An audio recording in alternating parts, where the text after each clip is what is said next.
Hi, folks. Welcome to another episode. This time, the format is slightly different. So instead of two people we have here, I hope you're not scared. At least you are familiar with the faces. I think that's not a bad beginning. You heard about these guys, so maybe that's a good reason to stay. I hope so. I will take it. I will take it like that. So I'm here with Marco Alexander, directly from Jerusalem, and Eugene Doyle from I think Kilkenny in Ireland, if I'm not mistaken. He's always on the move within Ireland. So we are here, and the intent is just to pre-announce what's going to happen going forward. Like myself and Marco will set up a weekly webinar. So every Wednesday we'll be here, the two of us, sometimes with the guests. Today the guest of honor is Eugene. To be hard to keep the standards as Eugene, but we will try to get the best guests for yourselves. So as for topic, what we have is Trump. So-called Trump 2.0. We are now finishing the first month. I think it's tomorrow, if I'm not mistaken, with this February calendar, which is a bit tricky. So we are now finalizing the first month, and the impact has been huge, has been massive. Actually, it's so huge that we don't know how much time we need to cover. If it will be about the previous administration, to take 10 minutes, okay, there'll be nothing to talk about.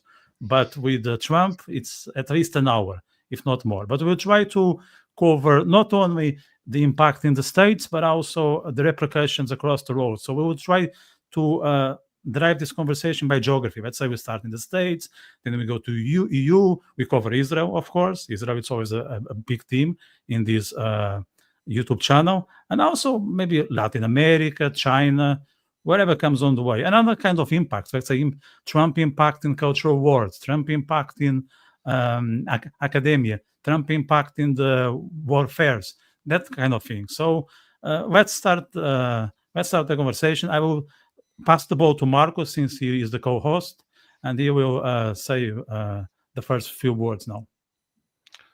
Thank you, Vito. Well, I think the impact Trump has made is evident for everybody, spanning the globe. He's really put the cat among the pigeons. Let me first start by emphasizing the impact he's made here. He has floated the idea with regard to Gaza of transferring the population out of that area to get it out of harm's way and to prevent it from causing harm to other people. That, of course, is a seismic shift in American policy. The idea had been floated before. For example, people should bear in mind that this idea was actually floated by the left in Israel, by members of the old Mapai party, the Labour Party, actually conceived of transferring large sections of a hostile population away from the country. Now, not many people would know that. They'd assume that it was the right that came up with this idea. But no, in fact, it was Ben Gurion himself, preceded by Burl Katznelson, another of the grandees of the old Labour Party, and also Sprinzak. So these were the people who originally came up with this plan. Now, Trump, of course, would have been apprised of these things, but certainly he's put a cat among the pigeons because he's broken the mold. Okay, this subject was a taboo for many years, so this is certainly a seismic shift in American foreign policy, and it is something that many people in Israel are very pleased about, both on the left and right of the political spectrum, because now the realization is pretty clear that the two-state solution was a failed endeavor from the outset. Okay, now this is very difficult for Europeans to handle, especially the EU. This is something they had invested greatly in this failed endeavor. Indeed, I think it's perfectly legitimate to say that they have been a pernicious influence in relations between Israel and the EU. The EU, as an institution, has financed NGOs that have intervened in Israeli politics, and they have very much soured relations. This leads me to speak about Vance's speech, the Vice President of the United States, who raised the issue of meddling in elections at his speech at the Security Conference in Munich. There he referred to the High Court cancelling the elections in Romania, and it's pretty clear that the EU had a hand in this as well. So things are really changing in world politics. Trump, whether one likes him or dislikes him, is changing the dynamics in international politics. He also spoke about the influence of immigration in in Europe, of course, uncontrolled immigration and the introduction of groups of people from certain backgrounds which have had a very negative impact on the social fabric in Europe in general. So I think we have a few irons in the fire. If Eugene wants to open with a few remarks from Ireland and perhaps make a few observations. Yeah, good evening, everybody. Eugene Doyle is my name. I'm a political commentator, and I'm also a radio presenter and producer on Community Radio Kilkenny City. Yeah, I mean, I'll just take what Vitor said at the very start, that if you were to go into the last administration, you could sum it up in about 10 minutes. And that is no exaggeration, because little or nothing was done during the previous 4 years, and which is criminal in itself in relation to so many things are going on around the world. In his first 28 days in office, that's Donald Trump's first 28 days in office, my God, I have never seen a man move as quick, hit the ground running, and make so many decisions in a month than were made in possibly in the last 4 years by the previous administration. In Ireland here, I think he's regarded as a fool by the media, not by people, but regarded as a fool by the mainstream media. But he's anything but a fool. He is a deal maker, and for example, what he is doing in Gaza, he I don't ever see the US taking over Gaza. However, I do see that he has ignited a conversation that should have taken place a long time ago, from Jordan, from Egypt, in relation to the future going forward for the peace in the Middle East. And as you said, Marco, this mantra of a two-state solution that has been going on, it's like Albert Einstein once said, if you keep saying the same thing over and over again and expecting a different result, well, that's the definition of insanity. And Indeed. It is the definition of insanity, because a two-state solution is never going to work in between Israel and the Palestinians going forward. So what I see Trump doing, and it's very clever what he does, he throws a curveball out, and next thing, everyone is jumping up and down, and they're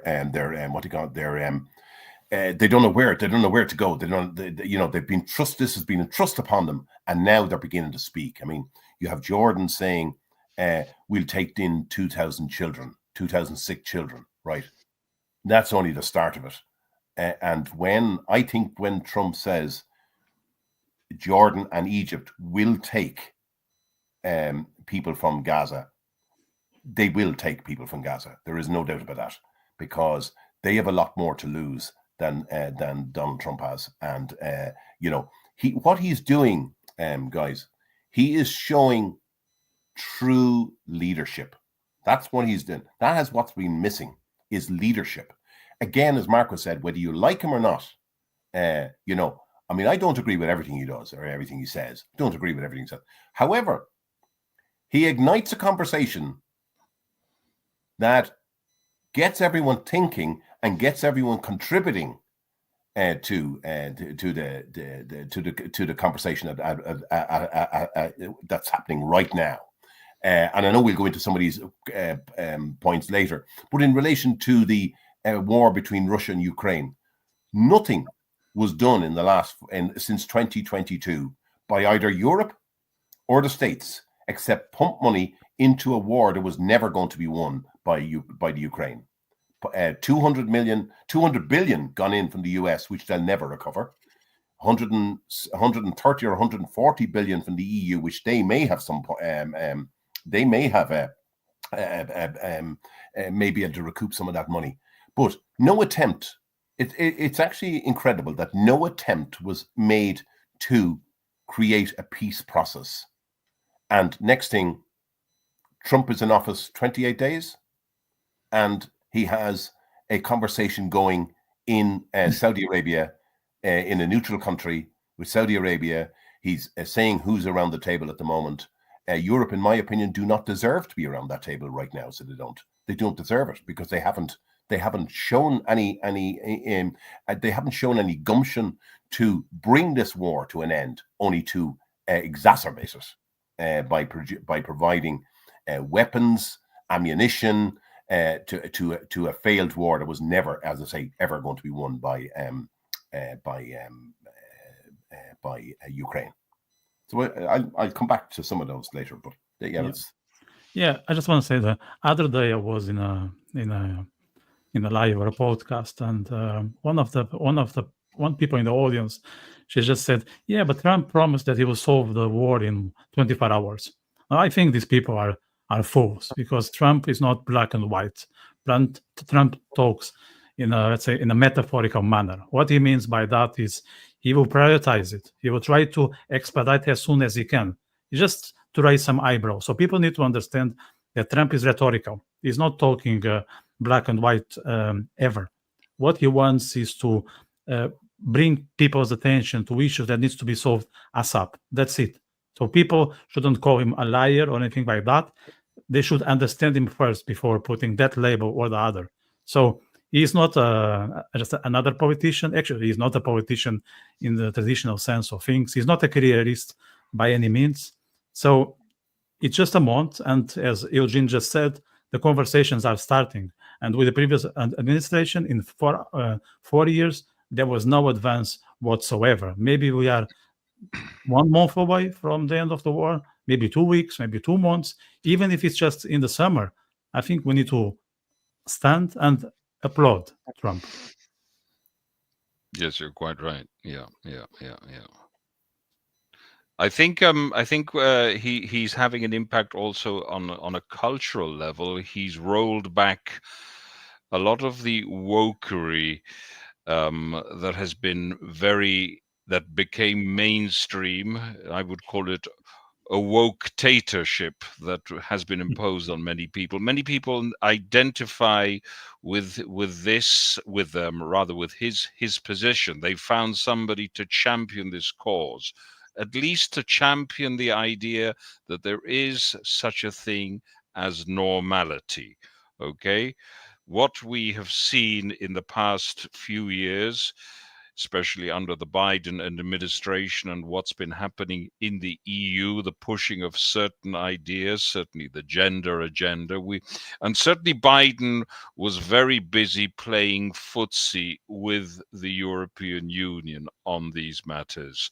The whole question of gender and minorities and diversity in the army, all lunatic notions. So Trump has the great merit, and of course he has his team working alongside him, of having tapped into public sentiment. The public see him as a champion of normality, not as a saint, because nobody's pretending he's a saint, but certainly as somebody who will champion normality, who won't abuse language as it's been abused in recent years. The total collapse of any notion of any clear definition in articulating moral thoughts. the notion of right and wrong itself on a very basic level, which resonates with a common man. Yeah, just on that, I mean, just the whole idea. Look, the LGBTQ people, I don't have anything against any of those people whatsoever. Do be what you want to be.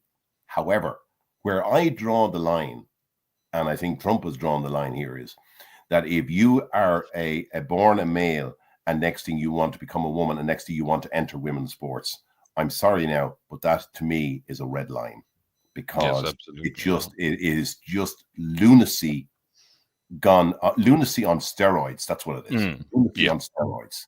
And it's just, and when we see from here in Ireland has moved so much to the left, especially since the demise of the Catholic Church here, has moved exceptionally towards the left in very, very rapid time, in very rapid rate, has moved to the left. And of course, Wokery is alive and well in Ireland, and obviously what's coming out of the United States from Donald Trump would be a no here. That's right. In Ireland. So I certainly welcomed Donald Trump's forthrightness on what is and what is not allowed going forward in thing. And I don't think he's being unreasonable. No, I not at all. As you say, I think he's defining right and wrong, and something that is clearly wrong is he's defining that, and he's saying enough and no more. Indeed. Would you say, Eugene? Sorry if I interject. Would you say that Ireland is slightly behind other European countries? Because other European countries, we've seen the rise of parties which to a certain extent have anticipated Trump. Let's say in Hungary, in Italy, there is a sort of pushback going on. In Britain too, I think we'll see that at the next election. Do you think that Ireland is slightly behind in this trend because no party has emerged to sort of challenge the wokeocracy?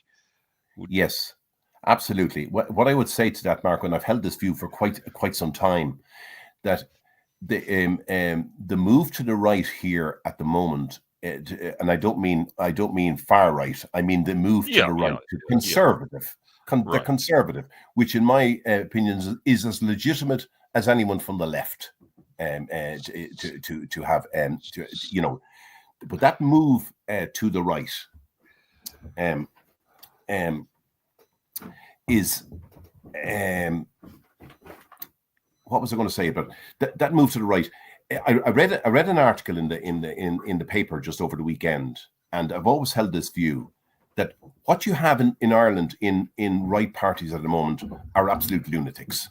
They just have the leaders of them have just no charisma. They have no, they're not articulate, and they're really kind of ultra right, and it's only a matter of time. It's only a matter of time before a right-wing party gets a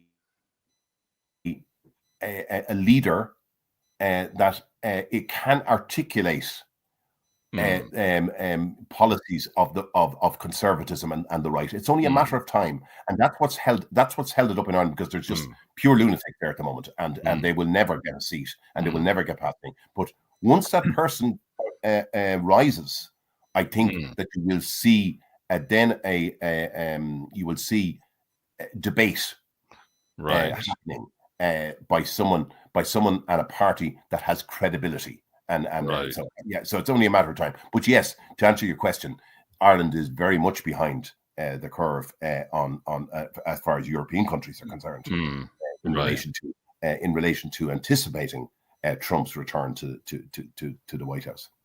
Yeah, just on the Irish election, I had a guest, I think it was like 2 or 3 months ago. We're not talking about politics. We're just, one of the topics, he's a comedian, and he's not a right-wing by any means. Actually, he's more leaning towards the left, but he was quite reasonable when it comes to this topic. And I think this was November. This was like maybe 2 weeks after the elections outcome, not about after the election day, because that's a different story. And he said one thing that stuck with me. He said that the Irish went with the devil that they know. So they were lacking alternatives. And I think to an extent it makes sense, but I would like you, Eugene, to comment that. Yeah. Okay. So what we had going into the general election was we had Sinn Féin on the left. We had Fianna Fáil and Fine Gael, who are the civil war politics between them is over. I mean, it's clearly over. They went into that election. They voted for each other. They voted one Fine Gael people voted one Fine Gael, two Fianna Fáil, and vice versa. And in my opinion, the only reason that those two parties will stay apart, because they're of this cut from the same cloth. The only reason that they will stay apart is because Ireland has gone beyond the one party overall majority that Fianna Fáil used to have in Ireland. And I would say that if they join together, then that could actually become a reality if it wasn't tackled by the left. It could actually become a reality, that thing. And I don't think that either Fine Gael or Fianna Fáil are prepared to countenance that. So it's better that they stay apart because they can get more seats together.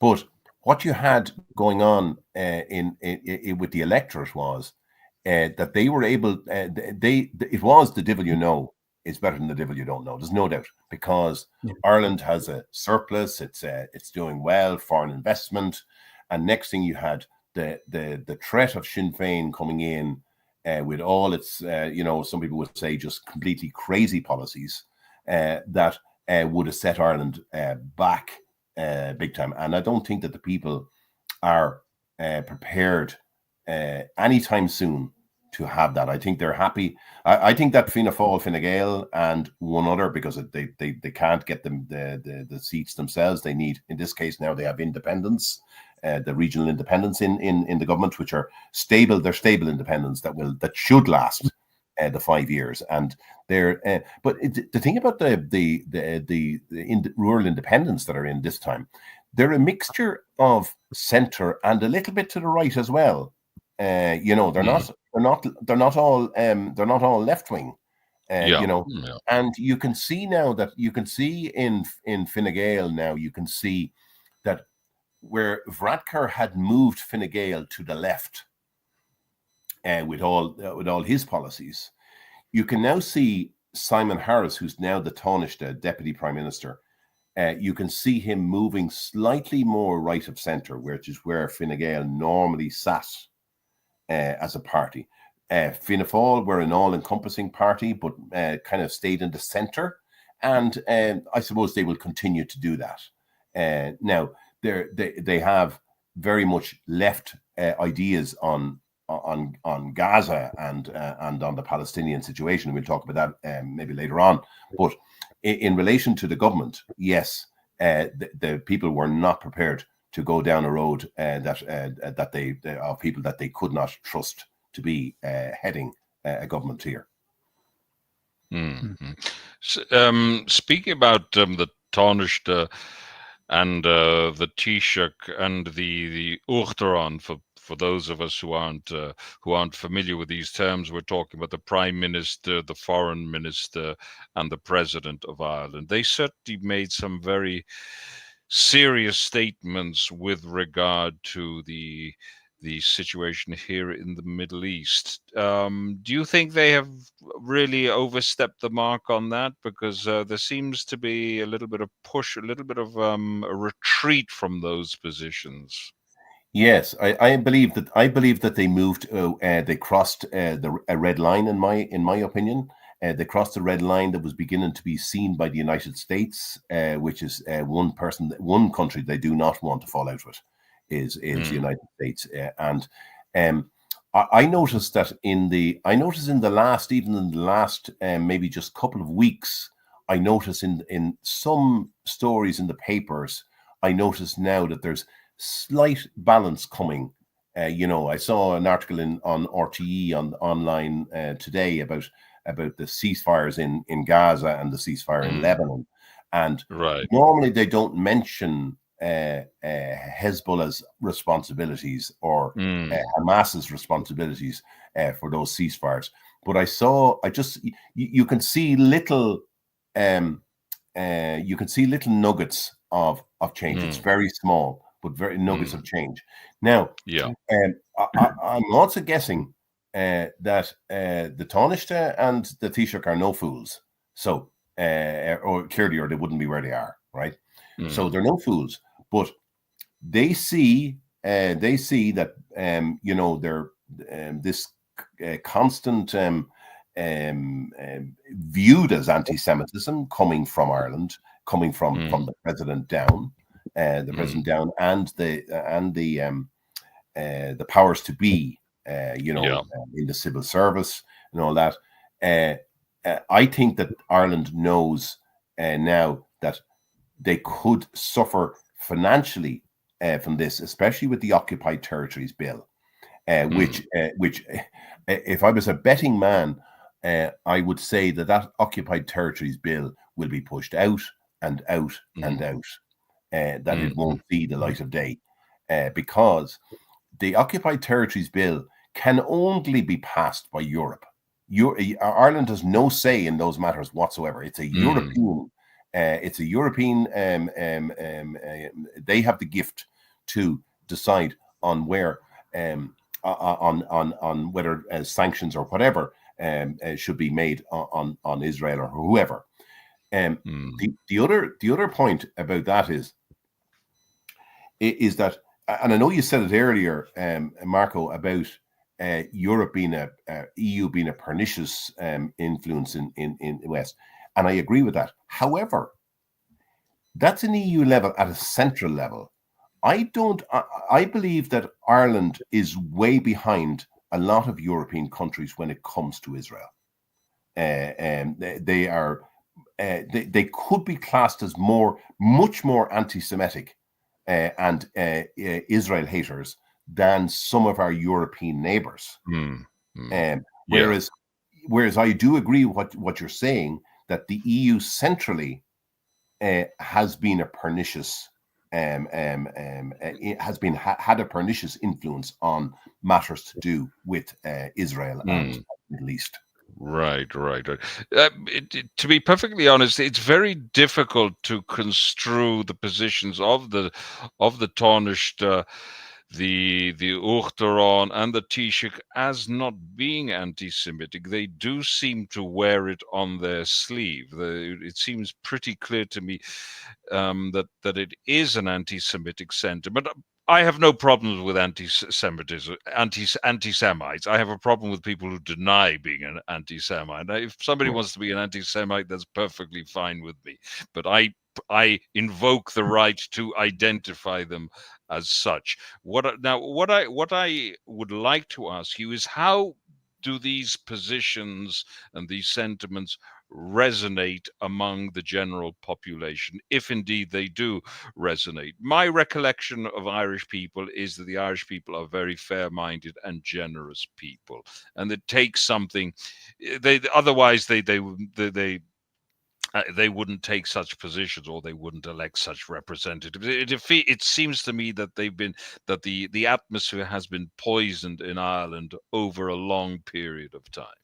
Yes, it has. It has been, and it's particularly poisoned by left-wing parties such as Sinn Féin, such as People Before Profit, and as Senator Black in the Seanad.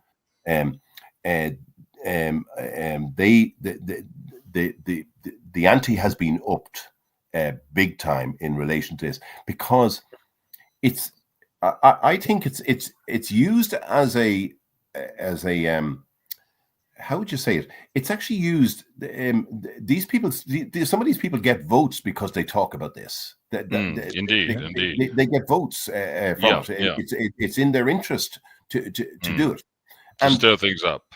And you remember that some of those left-wing parties, they garner just very, very tiny percentages, but because of the system of government here, the system of elections here, kind of what do they call it? The proportional representation. Proportional representation. Because of that, they can actually do quite well on a low percentage. Right. So, right. As someone said to me one time, in politics, there's you divide it into three.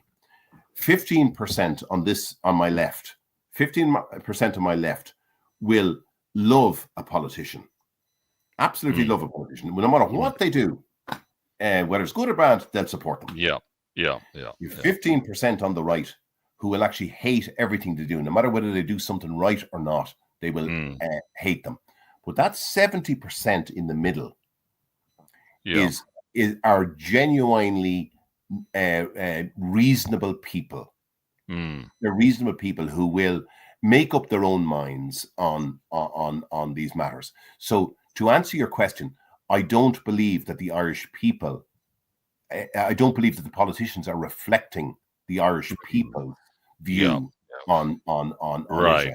Right, and that's certainly my recollection, having been born there and lived there up until the age of 20. I certainly didn't come across. And I'd imagine that if there was at least balance.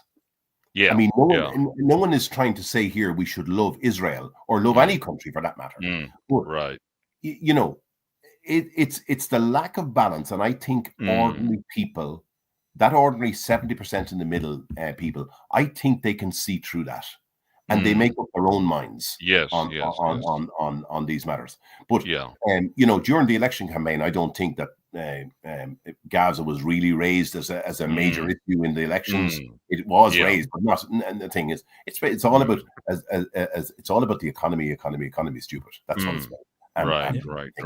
But look, Sorry, Victor. I'm going to just give. I'm sorry. I just want to give a word of encouragement for people that are watching us. There is a chat box below, so if they want to, I'm pretty sure there are Irish people, Irish residents watching this. So if they want to put their comment, please do. If you want to ask a question, you are more than welcome. I just want to make it interactive, that everyone can make the most of it. And for people who are watching on my YouTube channel, to subscribe. We have now a new YouTube channel, myself and Marcus, called Iron Shield. So if you are watching on that one, subscribe, because that's how we can fight the algorithm. Sorry to cut you, Eugene, but that's it's part of being a content creator, and we need to remind people of that.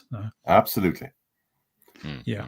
Can I just throw something to the table? And that's something I also discussed in a previous podcast with some other fellows of my Brazilian comrades. It's how I like to call them. So we're discussing the Trump impact, and somehow it came to my mind that the war, or the potential war, because it hasn't started, between China and Taiwan, is nowhere on the news since Trump started. Can we also attribute that to Trump? It's hard to say, to be perfectly honest. Perhaps. I'd say the jury's out. Eugene, what's your opinion? Yeah, I would say that I would say that Trump's arrival in the White House has caused a lot of consternation right around the globe because of his unpredictability. He does what he says he's going to do. The diplomacy has taken a back seat because it's like with the war with Ukraine. It's like with the war, or the attempt by Trump to clear up the war. And what he's done is very clever again. He's gone out and attacked Zelensky. I think today he called him a dictator, I think, or whatever, something to that. He goes on now because he wants to change the narrative here. And the narrative here is that Russia has been wrong all the time and that Ukraine is right. And he's trying to bring balance to that now and say, well, no, that's not quite how it is. And we might come back to that. But in relation to your question about China and Taiwan, I would say that China are really going back to the table and saying, what happens, what really happens here if we go in and try and take Taiwan? What will happen? Because there's a lot of U.S. troops stationed nearby. Yeah. So he does cause people to think. Whereas Biden, he was an absolute walkover by most countries, and he did, in my opinion, the U.S. was not seen as a strong country for the last 4 years. Not, Trump is governing from a point of strength. He has the American people behind him this time. He had got the colleges, he got the American people behind him this time, and that gives him strength. And as you said earlier on, I think, Vitor, that he does have he's not a career politician, and he's in there to do a job. And he knows he's not going again when the next election comes. He's not going again, so he's going to do what he can and leave his mark on history, not for history's sake, but for stand up for common sense and right and wrong, so that's where I see, and that's why I think people are afraid of him, because and remember, he's never. Even in his first term, he never started a war. He never started a war in his firm, and I don't think he's going to start one this time. Mm-hmm. It's an interesting situation, whereas he clearly doesn't want to put American troops in dangerous situation. On the other hand, he is engaging in many different scenarios. For example, the issue of the Panama Canal. He also floated the idea of incorporating in some way Greenland into the United States. The question of Gaza as well. So he's playing quite astutely at this moment in time. He doesn't want war, but he is projecting strength. Yes, I agree 100%. What about the neighbors, Canada? I mean, sometimes he says that maybe Canada can be the state 51. Is that kind of a joke, or is just playing the art of the deal? Again, Trump is unpredictable. He's unpredictable. I think again he's eliciting a conversation.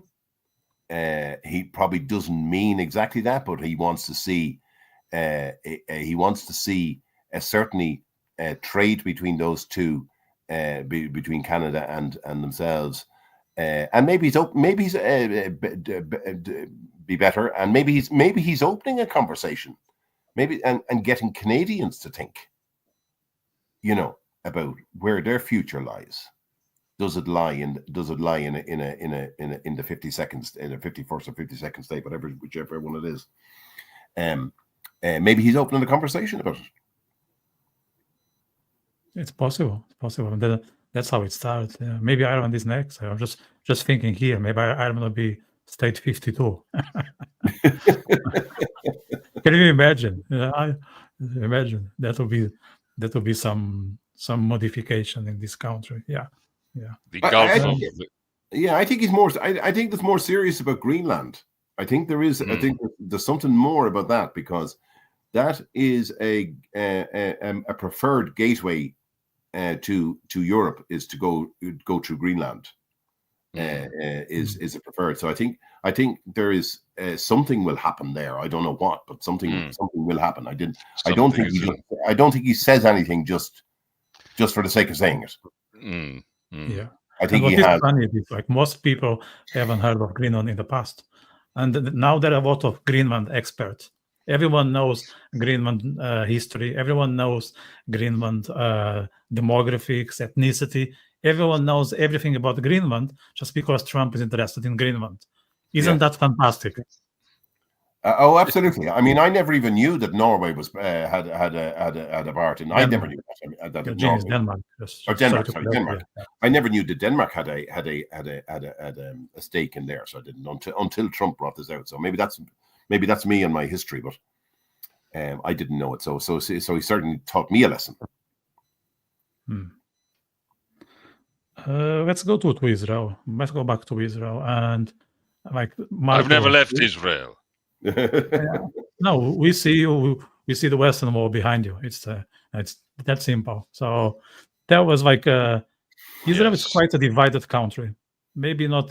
Maybe I would say even more divided than the states. I think it's part of the Jewish nature that they say two synagogues, 3 Jews, no, something like that. No, so two Jews, 3 opinions, I think. yeah, so something like that. Yeah. So how is Trump popularity in the US before in Israel before In Israel. and after the election? No, Trump. Most people here wanted a Trump election victory. That's without any shadow of a doubt. Certainly, his idea with regard to Gaza was well received. Timing is, of course, very important. Had he said it 2 years ago, people wouldn't necessarily have warmed to it. But in the light of the 7th of October, people understand that to have a hostile, indoctrinated population, most of whom cannot be redeemed in the sense it would take a generation to de-Palestinize them.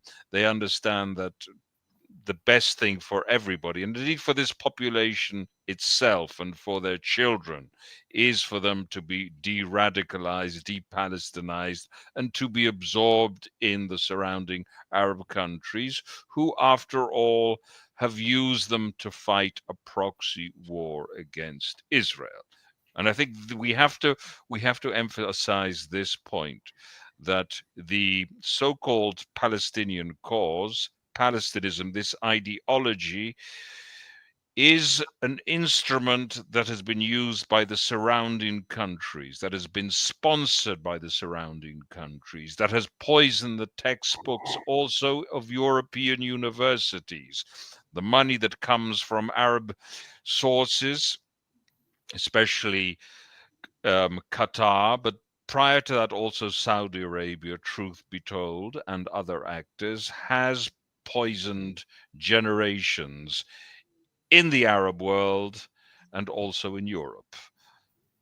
So it's high time, and I think in this sense Trump has said something. If people read between the lines, it's time that the Arab countries took responsibility for this evil ideology which has poisoned their own youth, and they need to do something about it. Also, just in relation to what's going on in Gaza at the moment, and what Trump wants to do. I mean, you're hearing it over here on the West. You're hearing it in Ireland here. No, the Palestinians can't move out. They can't move out while they're rebuilding it. They can't move out. If they just even stopped for a minute and thought about that statement, it's just absolutely ridiculous. Yes, it is. It's beyond stupid. So it is. Perhaps what many people don't know is that many people have been leaving. They've had to pay significant fees to the criminal organization which had governed the Gaza Strip up until quite recently. So by bribing, they can actually get out of Gaza. And there's no doubt that a significant proportion of the population would rather leave than live in a rubble-strewn territory. The phenomenon of emigration didn't even start with the 7th of October. People have been leaving. Those with the financial means have been leaving. Yeah. And I was listening to the opposition, Jordanian opposition guy,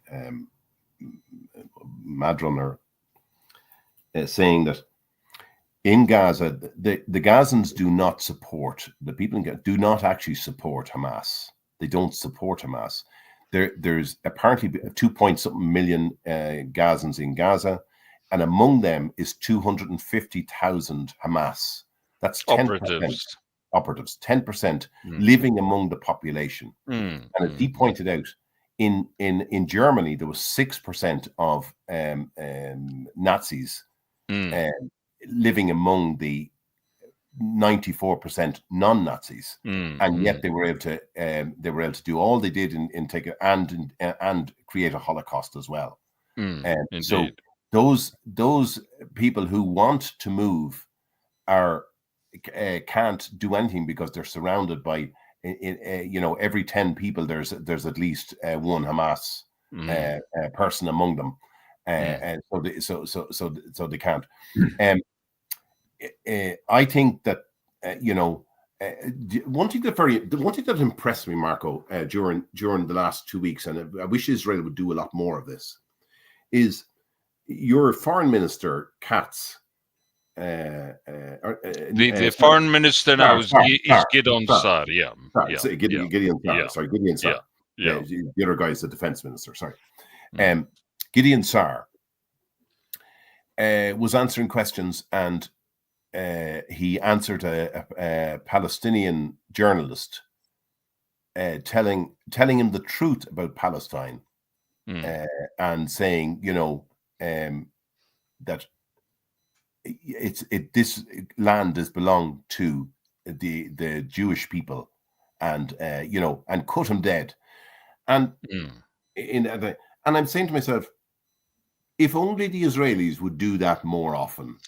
Indeed, you're perfectly right, Eugene. The Israelis, people here, representatives in the institutions, in diplomacy, in the government, have been giving mealy-mouthed responses for decades. Now, you see, I've discussed this with diplomats, and I've said quite clearly, if you are not sure about your cause, you project that.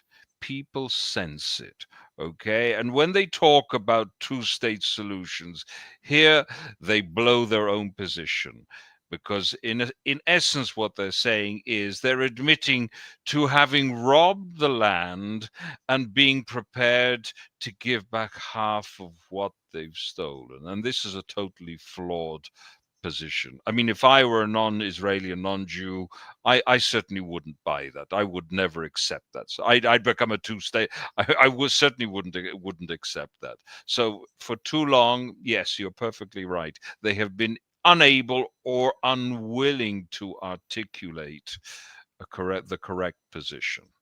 And we see the consequence of it now. Yeah, and the thing about that is, the more, if they just could realize, the more you continue to say it, the more it gains traction.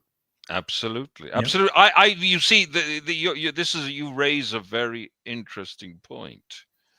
We have to look at ourselves, how we have expressed ourselves, how we fought in an appropriate manner, have we defended our cause, have we defended our right? And you're perfectly right. We have been inadequate. We haven't been up to it. So that you raise a perfectly valid point. Yeah, and I just when I heard Gideon Saar say that, I said to myself, that's what the world needs to hear more of. Absolutely, absolutely. In order for a different narrative to gain traction. Yeah, Israel undermined its position when it started adhering to the idiotic formula of land for peace, which is a totally flawed position. You see, what it did was it established a terrible precedent. What is that precedent? That an aggressor nation can start a war, lose it, and get a refund. Yep. And we are where we are now because of this very flawed and idiotic policy. Vitor, do you want to say? Yeah, I'm just gonna show a comment from our audience. Not so they are challenging us, but we are here open for conversation. We have We have no problem with that. So the person just says many Christians support Trump hating brown children and putting them in jail camp things, whatever does that mean, and trying to erase the stories of gay kids. Now, yeah, thanks for the comment. I'm happy to hear people's opinions, but I would say before I pass the ball to Marco and Eugene that I don't think Trump hates brown children or gay kids or gay people. Just look at his team. There are plenty of brown people and gays among them. So I think this comment is very much questionable. Indeed, it doesn't really make much sense, to be perfectly honest, because I assume he would have received votes from the sections of the population which this gentleman has cited. Yeah, and in relation to, I'm assuming that part of that comment is to do with immigration. I'm assuming that part of it is, and in my opinion, Trump is actually absolutely 100% right that you have to have a robust immigration policy. You just Russia or US is not responsible for how Mexico runs its affairs, if there's people in the country who shouldn't be in it because of a lack of a robust immigration policy, well then, and they're not contributing to the US, to the economy of the US, then in my opinion, he is absolutely right that they need to go back. So I believe in a certain amount of immigration. Yes, I do.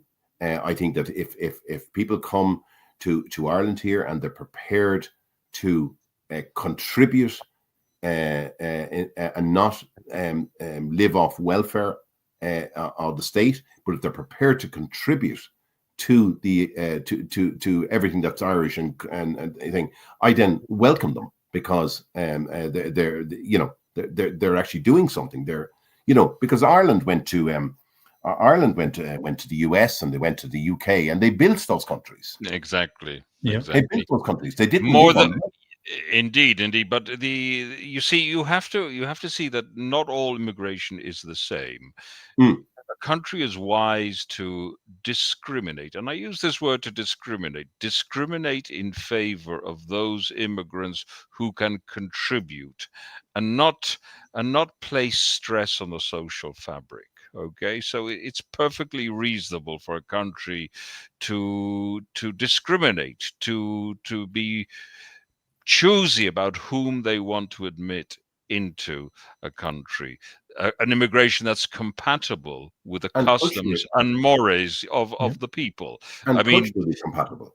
Exactly. I don't see why the United States should admit populations or groups of people which ultimately will undermine the nature of the United States. And this has happened, and indeed it's happening now in Europe.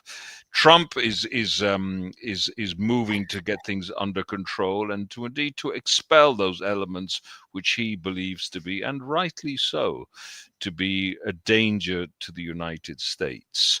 Many countries in Europe have decided, and I think wisely, that they don't want certain groups of immigrants. They have, of course, benefited from the experience of having seen how this large-scale and uncontrolled immigration of certain groups has affected the societies which now host them, and the situation is very serious. And not only that, but I think that there is definitely a correlation between the immigration of certain groups of people into Europe and the rise in anti-Semitism in Europe. Without a shadow of a doubt. No one can say that is wrong, because that is undeniable. That is undeniable, and the equilibrium within these states has been damaged because many parties pandering to these groups pursue very dangerous policies, not only with regard to the Jewish population, but with regard to the native populations themselves, the indigenous, long-standing populations, which do exist. There's a difference. There is a clear difference in somebody who comes to a country for economic reasons and a person there whose family has been there for generations. There is an emotional link. An Irishman has an emotional link to Ireland, which goes back generations. One cannot assume that that is the case with an economic migrant or these, let's say, these fictitious asylum seekers who come and abuse the country and milk the system and generally cause havoc. Yeah, and that was always the case. Just what you guys just highlighted, the discrimination between immigration that is beneficial for the country and the one that isn't. And the other day, I think it was like, I don't know, maybe last week, I watched a clip of, I don't remember if it was Bill Clinton or Obama, but it doesn't matter.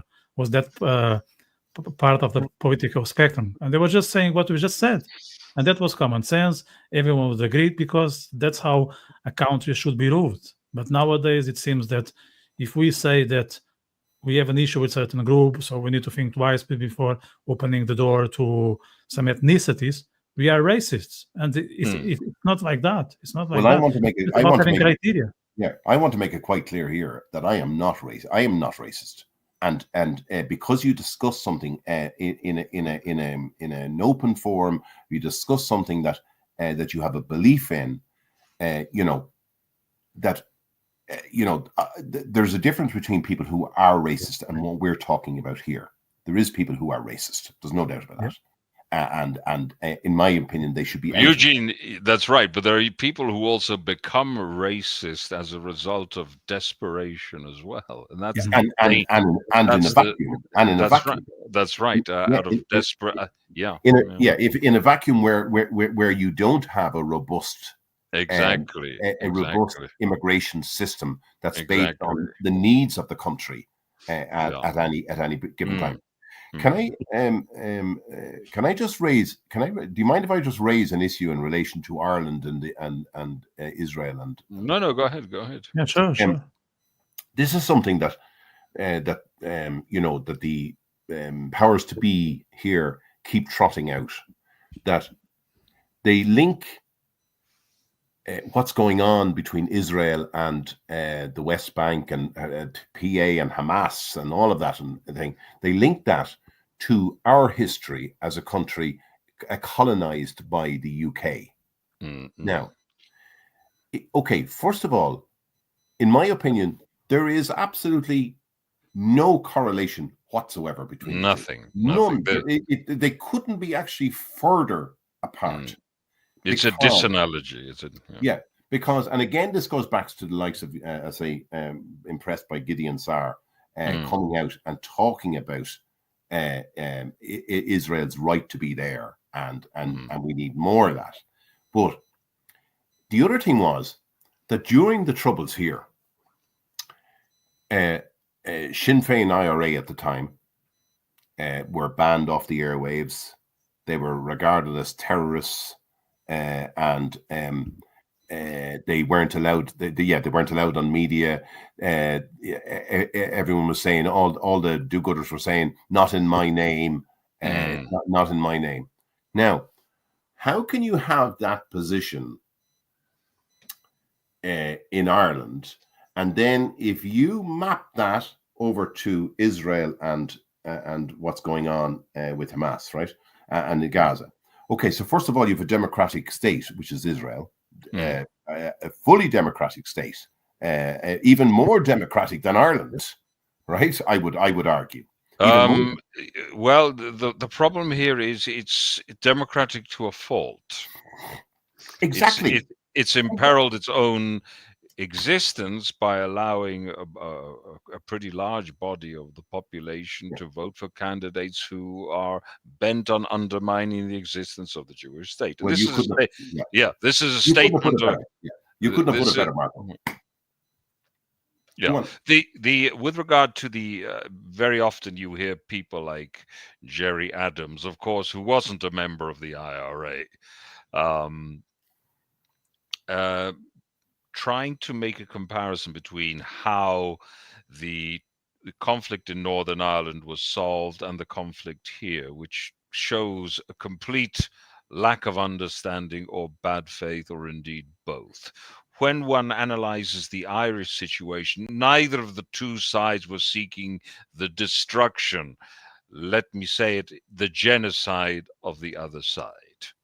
Absolutely. But also, Yeah. go on. No, go on. No, go ahead. Go ahead. But also, in relation to when the likes of, kind of Seamus Mallon and the SDLP, John Hume, and all met secretly with the IRA and that to try and get them to talk, and talks eventually came about as a result of those interventions. But why then is Ireland not saying, for example, on never, in my opinion, maybe I'm wrong, and you tell me if I'm wrong, Marco, but the other side, the Palestinians or Palestinians or the Hamas, have never been willing to negotiate directly with Israel. Well, you see, one has to understand that Palestinism wasn't there to create a situation that would lead to peace. Palestinism is a code word for the genocide of the Jewish people. Yeah. Okay, in the best case scenario, it's a code word for the destruction of Israel. But of course, that would entail a genocide. They've never denied it. I mean, if one analyzes Arab media, they're quite explicit about this. Okay. They're explicit about it. If one watches programs on the PA broadcast, or indeed has a look at their textbooks, and we've done webcasts on this, as you well remember, it's quite clear. By the way, that they receive a lot of EU funding for this, and of course the EU turns a tin ear and a blind eye to these facts because they're perfectly aware of this, and they continue financing the PA. And they also finance a PA which has a policy of pay to slay. Okay. And many people don't know that their taxpayers' money, their hard-earned money, is financing terrorism. Yes. But back to my point, I know it, and you know it, that it's all about the genocide. But if you were to take it from the Irish point of view, who keep rabbling on about a two-state solution, you would imagine from their thinking that they would be saying to the likes of the PA, you need to negotiate directly with Israel on this. Even though you and I know that that's not what they're about. I know indeed. If the Irish, who they say they believe that a two-state solution is wanted out there by both sides. That's what they're. Well, the two-state, Eugene, the two-state solution is a code word for the destruction of Israel. I know that. That's what it is. But what I'm saying is the Irish don't understand that yet. No, the Irish people don't understand that. No, the Irish government either turn a blind eye to it. But what I'm saying is they wanted the IRA to talk. To talk with the British and Irish, and that's how an agreement came about. Right. But they've never said that about if they believe in the same scenario in Israel. You're perfectly right. Which you and I know is not the same scenario. Exactly. The reason they exist is for genocide. That's right. Yeah. Yeah. So it makes no sense. No, absolutely not. No. Their position makes no sense. I'm just conscious we're above 1 hour, and there is one piece that I think we should touch base on, and I think that's the UK. I know we talk about the EU, but UK is slightly different. Talk about Ireland, but the UK is slightly different, especially because of the current government, which I think it won't last more than 2 years, and maybe that will be another Trump effect. What are your thoughts on that? It's hard to say. They have a huge majority, even if it is not a very representative majority, because they achieved this huge majority because there was a great apathy and a lack of choice within the British political system. Now, with the advent of the Reform Party, things could really change. But it's very difficult to get a government to fall when they have such a huge majority. Not in the UK. Mm-hmm. I would argue not in the UK. I'm actually surprised that governments in the UK with majorities and throw enough mud at them, and they seem to collapse. They seem to end up going to the country. And I think that the Reform Party is really going to show them up and I don't think Starmer. I agree with Vitor. I don't think Starmer has I don't think he's able to go the full distance. I don't think he's up for it. That's my opinion. I don't think he's up for it. So I wouldn't be surprised if we saw a general election before that, and it wouldn't surprise if Reform did really well out of it. That's what I would think. To what extent? Do you believe there could be next government or in coalition or Never contemplated before, but it could happen. It could happen. A coalition. You're perfectly right. Who would have thought that Donald Trump would have been re-elected with such a huge majority? I mean, after the previous election, of course, many people were writing him off. They said he was done for. But look, he's made arguably the greatest comeback in political history. There's no doubt. Yeah, absolutely. Yeah, there's no doubt. I think we can come to an end. I think we covered most of the road. So as I said in the beginning, it will take more than an hour, and as opposed to the previous administration that will last 10 minutes. But at least was more entertaining, more dynamic, and I believe there is more to come. I think this Trump impact will be recurrent in the next episodes. We have upcoming shows every Wednesday at the same time. Myself and Marco and Eugene, you have an open door to return. So. You are part of the crew. Thank you. Yeah, I appreciate that, and I really enjoyed our conversation this evening. It's and the thing with Donald Trump is you could have a meeting every 2 days. Because he's moving at such speed. Yeah. He is boosting the internet. That's another one. Actually, social media, internet. I think there is a before and after Donald Trump. I think the whole concept of internet and online interactions drastically changed since X was taken over by Elon Musk. So maybe we can do one, Marco, on social media, for instance, because it's huge these days. Yeah. Indeed. Yeah. Absolutely. Yeah. So thanks, gents, and we'll catch up soon. Thank you. Thank you, Marco. Bye. Thank you. Have a pleasant evening.